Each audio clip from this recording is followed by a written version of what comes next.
What's up, party people? When a prisoner completes their term, it's often said that they have repaid their debt to society.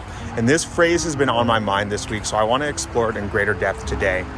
If it's possible to incur a debt to society, is it also possible for society to incur a debt to us? Does society owe us anything? And if so, what? So let's first talk about what society is. If you were to ask a couple dozen people to define society, you could get a couple dozen different answers. And right away, that is a warning sign. If you have this thing, this external structure that rules our lives, and yet it's so nebulous as to be ill-defined by the people that are ruled by it, you're setting yourself up for some serious challenges. The way I see society is essentially a legal framework that allows for an extremely large number of negative and some less negative acts to occur without the people that are controlled by these acts batting an eye. And I'll give you a few examples. The one that always comes to mind is the Deepwater Horizon disaster. So this disaster occurred after a mining company that was granted a legal lease to rape the Gulf of Mexico fucked up majorly, was likely flouting some laws, but at least the lease itself was legally granted, blew out the oil well, and destroyed a massive amount of extremely fragile coastland and even some sustainable ways of life, like coastal communities, fishing communities, sustainable communities, folks that had been there for generations, living in relative harmony with the land, were just destroyed by this legal act, the initial act of ecocide, of eco-rape, of drilling for oil miles underground in the Gulf of Mexico caused this enormous thing.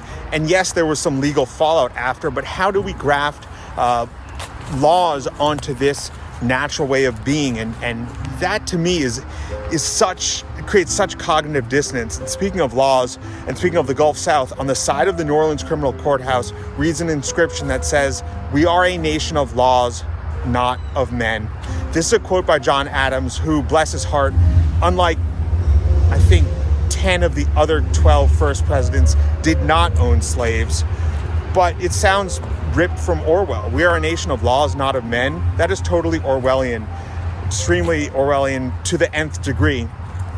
And yes, so John Adams, the man who said that or wrote that, didn't own slaves, but 10 of the first presidents did. And slavery was legal. It was a legal form of commerce for a long period of time. So when we speak of us living in a nation of laws, not of men, a society of laws, not of men, these laws are insane. These laws can legalize the buying, selling, and trading of human bodies until we have to go to war with millions perishing, and then the victors decide that this law is no longer good.